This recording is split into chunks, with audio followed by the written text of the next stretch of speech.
안녕하세요. 국회는 지금 백일홍입니다. 17대 국회 이후 처음으로 원내 일당이 법사위원장을 가져갔습니다. 야당은 헌정사에 오명을 남길 폭거라며 강하게 반발했고, 여당은 참을 만큼 참았다며 나머지 상임위원장 선출도 강행할 것을 시사했는데요. 그 현장을 국회는 지금에서 취재했습니다. 지금 바로 만나보시죠. 키워드로 보는 국회는 지금. 오늘 먼저 살펴볼 키워드는 여당 상임위원장 단독 선출입니다. 민주당이 15일 단독 선출한 국회 상임위원장 먼저 화면으로 살펴보시죠. 법제사법위원장으로 윤호중, 기획재정위원장으로 윤후덕, 외교통일위원장으로 송영길, 국방위원장엔 민홍철, 산업통상자원 중소벤처기업위원장으로 이하경, 보건복지위원장은 한정혜 의원이 선출됐습니다. 176석의 거대 여당인 민주당뿐만 아니라 정의당과 열린민주당 등 범여권 정당과 또 기본소득당, 시대전환 등 소수정당도 표결에 힘을 보태면서 총 187명이 표결에 참여했는데요. 다수당이 단독으로 개원국회의 상임위원장을 선출한 건 1967년 7대 국회 이후 53년 만이라고 하죠. 여야는 그동안 국회 본회의로 가는 문턱으로 불리는 법사위원장을 누가 가져가냐를 두고 마주 달려왔습니다. 다른 상임위에서 법안이 통과되더라도 법사위의 문턱을 넘지 못하면 본회의에 올릴 수 없기 때문에 법사위는 상원으로 불리기도 하죠. 15일 원구성을 둘러싼 여야의 극한 대치가 이어졌는데요. 여야 초선 의원들이 국회 원구성 대치 국면에서 법사위 수사대로 나서면서 한치의 양보도 없는 강대강 대결의 선두에 선 모습도 연출됐습니다. 21대 초선 의원들은 15일 상임위 선출 직전까지 박병석 국회의장을 경쟁적으로 찾아가 여당은 촉구를, 야당은 항의를 했는데요. 양보 없는 원구성에 여야 원내 지도부 간 협상이 평행선을 긋자 각 당의 초선들까지 나서서 전선을 형성한 셈이었습니다. 그럼에도 이날 오후 민주당이 6개의 상임위원장 선출을 강행하자 미래통합당이 향후 의사 일정에 대해 전면 보이콧에 나서기로 하면서 21대 국회가 첫 발을 떼자마자 파행을 겪게 됐습니다. 특히 통합당은 주호영 원내대표가 원구성 협상 결렬의 책임을 지고 사의를 표명하면서 여야 협상은 갈 길을 잃고 앞을 내다볼 수 없게 됐습니다. 민주당은 16일부터 일부 상임위를 가동하기 시작함으로써 국회를 정상화하기 위한 첫걸음을 뗐는데요. 3차 추경안 처리를 비롯해 코로나19 대응이 최우선으로 필요하고 또 북한의 대남 공세가 거세지는 가운데 외교 안보 현안 해결도 시급하다는 판단을 내렸기 때문이라고 밝혔습니다. 통합당은 현재로선 보이콧이나 여론전 외에는 여당에 대응할 뾰족한 수가 없는 데다가 주호영 원내대표가 협상 결렬의 책임감을 가지고 사퇴하겠다는 뜻을 꺾지 않고 있어서 대여 전략을 짜고 또 협상을 이끌어 나갈 사람이 마땅치 않은 상황입니다. 여당 입장에서도 법사위 등 6개 상임위원장을 단독 선출했지만 다음 본회의가 있는 19일까지는 12개 상임위를 두고 추가 협상을 할 상대가 사라져 원구성 협상과 관련해 셈법이 복잡해졌는데요. 김대중 정부 이후 법사위원장은 야당이 맡는 게 관행이자 원칙이었습니다. 여당을 견제하는 역할을 하는 까닭에 불문율이 된 셈이었죠. 하지만 21대에선 여당이 법사위원장을 맡게 되면서 협치 없이 일방적으로 독주하는 거대 여당의 우려의 목소리가 나오고 있습니다. 독주는 민주주의의 후퇴를 부릅니다. 국민이 원하는 걸 생각하지 않고 자신의 생각만 밀어붙이는 것만이 4.15 총선의 정신은 아니겠죠. 압도적 과반 의석을 가진 여당이 21대 국회 시작을 앞두고 강조했던 협치를 잊지 말아야겠습니다. 국회는 지금 이어서 살펴볼 키워드는 입법계획 2배로 늘린 정부입니다. 거대 여당, 슈퍼여당의 힘은 정부의 2020년 입법계획도 수정하게 했습니다. 화면으로 먼저 살펴보시죠. 정부가 연말까지 380건에 달하는 입법 과제를 추진합니다. 올해 초 내놨던 입법 계획보다 약 200건이 늘었는데요. 거대 여당 구도로 출범한 21대 국회에서 입법 과제를 완수하겠다는 정부의 강력한 의지가 담겼습니다. 추가 법안 232건 중 74%에 달하는 171건이 재추진 법안이고 나머지 61건은 새로 추가됐습니다. 또한 폐기된 법안은 38건입니다. 80건에 달하는 입법 과제 가운데 이달까지 국회에 제출된 법안은 19건에 불과한데요. 이는 올 초 20대 국회 임기 만료 시점과 21대 총선 등의 영향을 고려해 법안 제출 시점을 정한 결과로 보입니다. 월별 법안 제출 계획은 7월 169건, 8월 22건, 9월 57건, 10월 34건, 11월 27건, 12월 52건입니다. 국회 원구성이 완료되면 정부 부처들의 법안 제출이 이어질 전망입니다. 거대 여당을 등에 업은 문재인 정부, 향후 방향성을 분명히 해서 국민을 위한 정치를 보여주길 바랍니다. 21대 국회의원들의 발의가 이어지고 있습니다. 지난 11일까지는 약 400개의 법안이 계류 중이었는데요. 이 가운데 일부 법안은 발의된 순간부터 논란을 불러일으켰죠. 논란의 중심이 된 법안, 이번 주에도 지난주에 이어 살펴봅니다. 이번 주 살펴볼 법안은 더불어민주당 박주민 의원이 대표 발의한 이른바 전세 무한 연장법, 주택 임대차 보호법 개정안입니다. 개정안의 주요 내용을 살펴보면 세입자가 월세 3기분을 연체하지 않은 이상 집주인은 세입자의 재계약 요구를 거절할 수 없다는데요. 재계약을 할 땐 월세 또는 전세금의 인상 비율이 5%를 초과할 수도 없다고 합니다. 집주인이 직접 살기 위해 세입자와 계약을 해지하는 경우 실거주해야 할 객관적 사유가 필요합니다. 다만 해당 사유가 허위로 드러나면 임차인이 부담한 이주비와 2년간 임대료 증가분 합계의 3배를 세입자에게 배상해야 한다고 명시돼 있습니다. 이 개정안이 통과되면 반전세, 월세가 늘어나는 건 물론이고 임대차 시장 전체가 불안해질 가능성이 있다고 합니다. 이 법안이 가진 긍정적인 효과는 무엇이고 또 부정적인 측면은 어떤 점이 있는지 VCR을 통해 자세히 살펴보시죠. 여당인 더불어민주당이 주택 임대차 시장 개편에 속도를 내고 있습니다. 민주당 의원들은 21대 국회가 열리자마자 주택 임대차 보호법 개정안 등 시장 규제를 강화하는 법안을 발의했는데요. 핵심은 임대차 3법입니다. 임대차 계약 신고제, 계약 갱신 청구권제, 전월세 상한제라고 하는데요. 주거복지를 강화하고 경제적 약자인 세입자를 보호하기 위해 이 같은 법안이 필요하다고 합니다. 현재 민주당에서 윤후덕 의원, 박주민 의원 등이 계약갱신 청구권제를 담은 주택임대차보호법 개정안을 발의했는데요. 윤후덕 의원의 안은 세입자에게 최장 2년간 한 차례 계약갱신권을 주자는 내용입니다. 윤 의원의 안대로라면 현재 2년인 임대차 보호기간이 사실상 4년으로 늘어난다고 하는데요. 박 의원의 안은 더 강력하죠. 세입자에게 무기한으로 계약갱신권을 주자고 제안한 겁니다. 세입자가 원하는 만큼 주거 기간을 보장하자는 건데요. 임대차 계약의 기한을 설정하지 않은 미국 일부 도시의 제도를 빌린 거라고 합니다.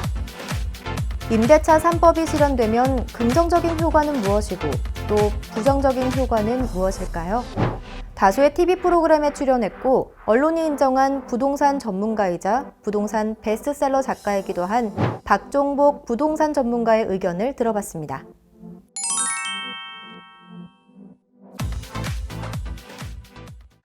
세입자들의 전세 계약이든 월세 계약이 2년으로 되어 있습니다. 그렇지만 세입자가 한 번 더 연기를 요청하면은 4년, 그러니까 2년 계약을 더해서 4년을 거주할 수 있는 청구권이거든요. 그 다음에 뭐 만약에 재계약할 경우에는 임대료는 5% 이내에서 인상해서 재계약이 가능하고, 만약 세입자하고 집주인하고 묵시적 갱신이 지났다. 우리가 지금 현재 발의된 내용은 세입자는 6개월에서 2개월 사이에 집주인에게 나가겠다, 재계약하겠다 통보가 되어 있습니다. 근데 만일 그게 묵시적 갱신으로 지났을 경우에는 임대료 5% 이내에서 인상 없이 기존에 있는 전세 가격 그대로 자동 4년을 거주할 수 있는 그 발의라고 보시면 되겠습니다.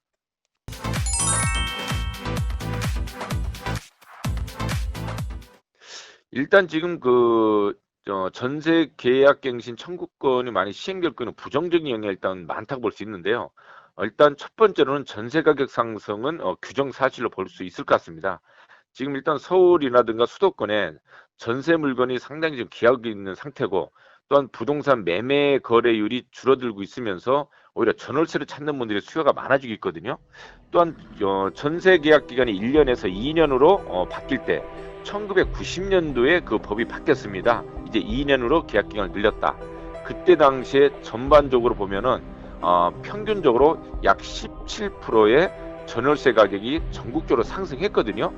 그 효과가 다시 그대로 전세 가격 상승으로 이루어져서 오히려 세입자들한테는 전셋집을 이 법이 통과되기 전에 구하기 어렵고, 오히려 지금보다 집 사이즈를 줄이지 않으면은 그 오른 가격의 전세를 마련하지 못하는, 예를 들어서 지금 전세에서 반전세로 살 수밖에 없는 그런 현실이 나올 수도 있지 않나 보고 있습니다.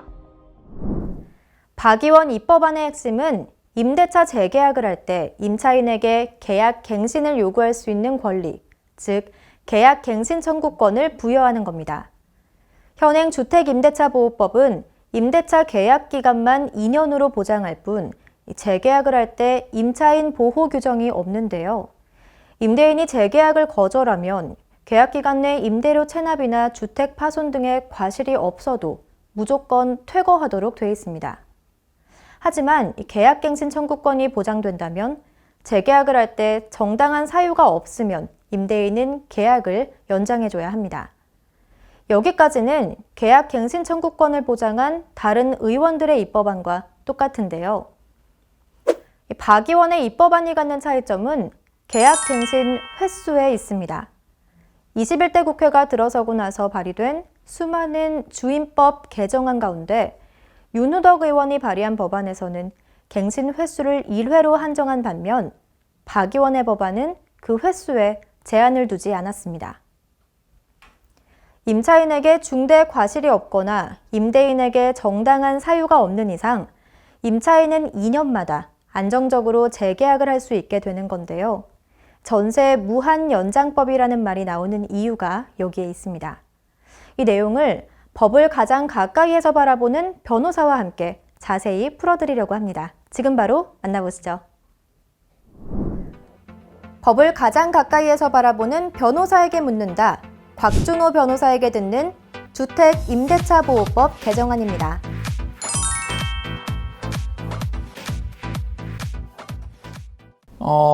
내가 어떠한 펜을 가지고 있으면 이 펜을 내가 팔 건지 쓸 건지 또는 부러뜨릴 건지 이 모든 것들이 펜 소유자인 나한테 있지만은 이 법이 적용되면 본인이 집을 가지고 있다 하더라도 어떠한 임차인이 난 이 집에서 평생 살 거야 한다면 평생 그 집을 살게끔 내어줘야 한다는 것도 이론적으로 얼마든지 상정이 가능하죠.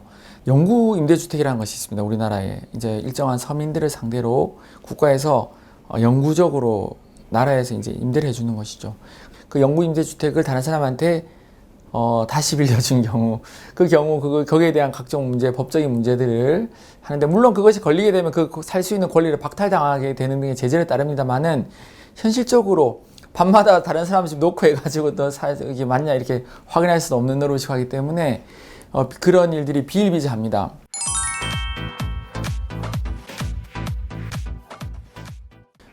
임대인의 재산권을 제한하는 것이고, 재산권에 대해서 앞으로 제한은 점점 강해질 것입니다. 비단 이 법뿐만이 아니라 세금도 더 높아질 것이고, 이런 걸 예측한다면 정부의 강력한 의지는 집값을 올리는 것을 적극적으로 막겠다는 데 있습니다. 그렇게 된다면은 임대인 입장에서는 지금과 같은 초저금리 시대에 전세를 받는다 한들 다른 부동산에 투자할 곳 또는 내가 어떤 사업을 한다는 그러한 분명한 목적이 아닌 이상은 굳이 전세를 받아서 활용할 필요가 없는 것이죠. 그래서 웬만하면 여유가 조금이라도 있다 한다면은 전세보다는 당장에 돈을 얼마라도 받을 수 있게끔, 즉 자신이 소유하고 있는 부동산을 활용할 수 있는 월세를 선호하게 될 것입니다.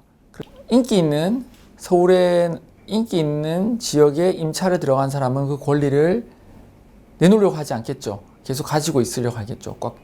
그렇다면은 그 집에서 임대인도 결국은 손을 쓸 수가 없으니까 있는 사이에 그 임차인은 그 권리를 뭐 약간의 뭐 소위 말하는 권리금이라든지 프리미엄을 받고 다른 임차인에게 넘길 수 있는 그런 일이 발생할 수 있죠. 권리금이나 프리미엄이 발생하지 않는다고 또 보장할 수 없는 것이 실제로 상가 같은 경우에 있어서는 목 좋은 곳에 있는 상가는 권리금이 있지 않습니까? 권리금은 임대인, 즉 그 상가의 소유자한테 가는 것이 아니라 임차인, 즉 목 좋은 곳에 상가를 가지고 있는 그 임차인에게 새로운 임차인이 지급하는 돈이잖아요. 주택에서도 권리금이 도입될 수도 있을 것 같아요. 그러니까 전세, 그러니까 임대인들끼리, 임차인들끼리 이제 임대인 없이 그 권리금 주고받고 내가 나가는 대신에 새로운 임차인한테 돈을 받는 거죠. 내 이 집에서 이제 나가줄게.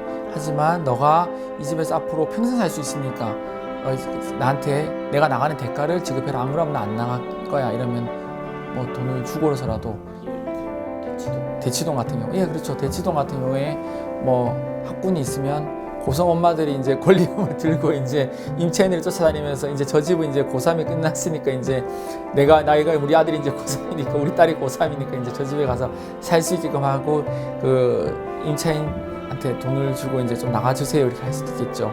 그러면 아마 그 대치동 같은 경우에서는 고3 엄마들 리스트가 생기고 고3 엄마들 임차인 리스트를 부동산 업자들한테 가서 가지고 있으면 그 새로운 이제 고3 아들 또는 딸을 둔 엄마들이 와서 그 리스트를 보고 이 엄마한테 이제는 당신 자녀 대학 갔으니까 요 돈 받고 좀 나가주세요 이런 일이 얼마든지 있을 수 있죠.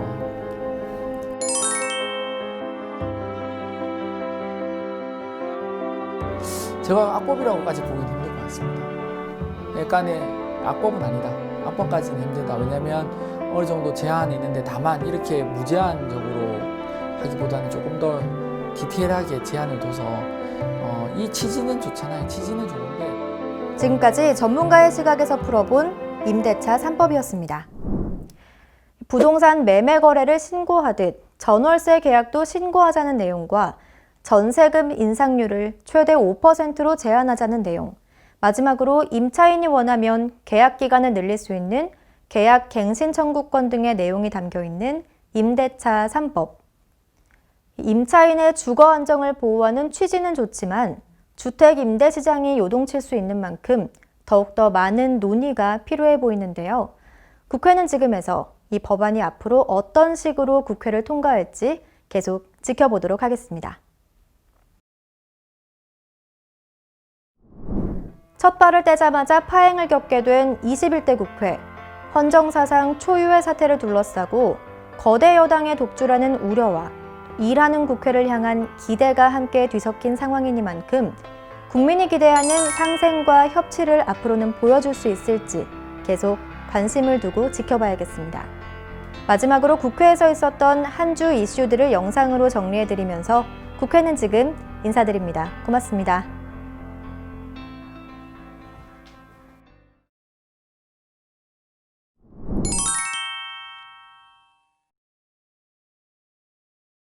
국회 독재 야당 탄압 문정권을 규탄한다. 우리 당은 합의를 통한 국회 새 출발을 위해 최대한 인내하고 또 양보했습니다. 국민의 민의에 따라 원구성을 하는 것은 국회원 구성의 대원칙입니다. 우리 당의 오랜 관례에 따라서 상임위원장은 선수와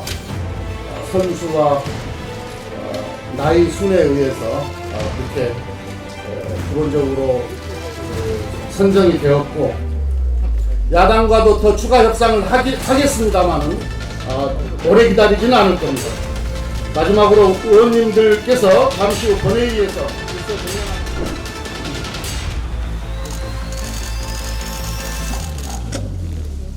민주주의 파괴하는 왜곡죄.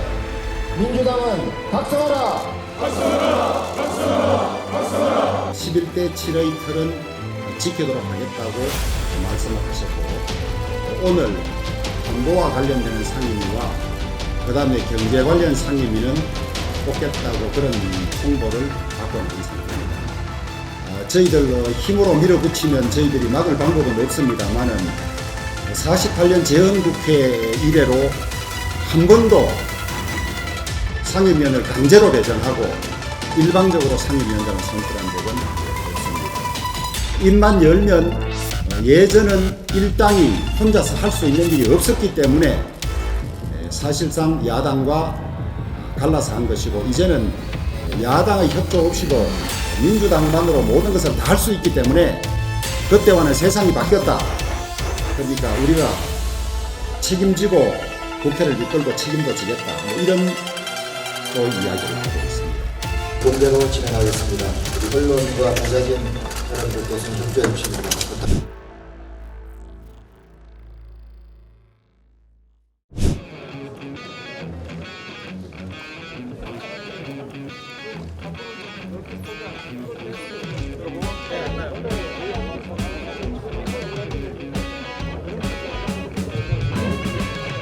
자, 대회로 조금 바꾸겠습니다.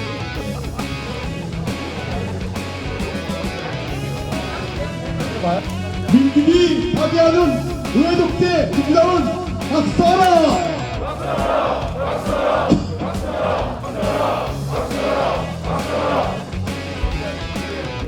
존경하는 국민 여러분, 그리고 선배 동료 의원 여러분, 국회의 원칙과 전통이 특정 정당의 이해에 따라 선별적, 편의적으로 적용되어도 되는 것인지 묻지 않을 수 없습니다.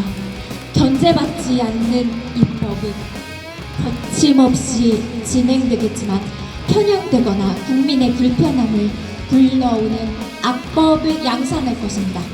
이런 식의 일방통행이라면 원구석 협상이 아닌 원구석 독재라고 말하기 바랍니다. 중지하라!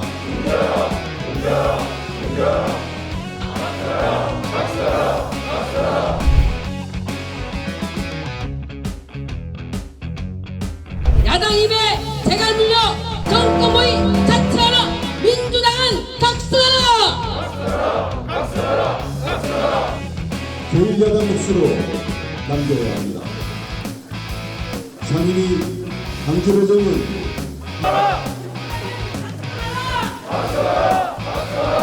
박살나라! 민주주의 파괴하는 국민은 사과하라! 사과하라! 이 당을 규탄한다! 민주주의 파괴하는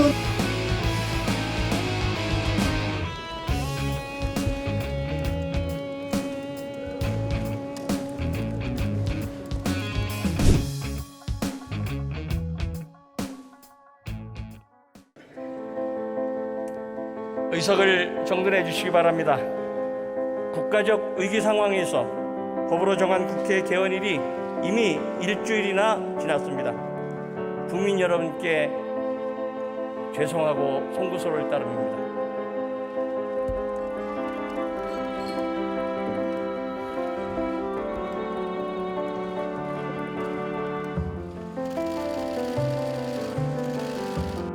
지금 민주당 의석은 176석으로 독자적으로 패스트 트랙도 할 수 있고 모든 것을 다 의결할 수 있습니다. 늦은 같지만은 협치하고 합의하고 이렇게 가는 것이 대한민국을 위해 하는 길입니다. 지금 경제적으로도 위기고 코로나도 위기고 안보 위기라고 하지만은 3차 추경, 코로나 추경이라고 하지만은 코로나 관련 예산이 2%밖에 되지 않아요. 그 다음에 대북 유화 정책의 실패로 지금 북한으로부터 조롱과 모욕과 협박을 받고 있습니다. 정책 잘못됐으면 정책 방향을 바꿀 생각을 하셔야지 무슨 종전선언 촉구 결의안 이런 거 여러분들 마음대로 하고 싶어서 법사위 가져가고 다 하는 거 아닙니까? 법사위를 야당에 주셔도 90일 지나면 여러분 다 할 수 있습니다. 그 90일을 못 참겠다는 겁니까? 이제 한국 정치 바뀌어야 한다고 하지 않습니까?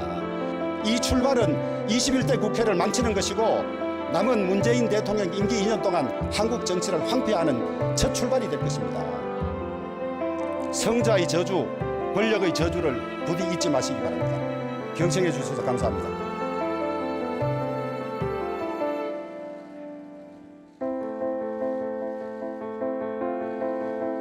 조영은 의원 수고하셨습니다.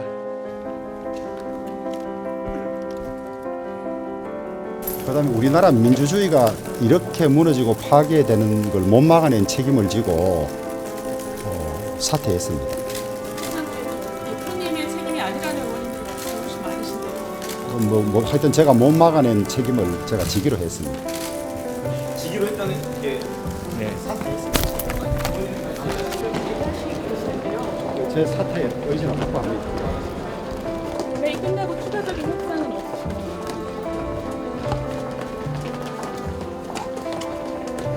여러 의원님들이 책임을 흡수를 필요 없다 이렇게 말씀하시는 잠깐 들어가겠습니다. 다시 재고려하실 의향은 없으신가요?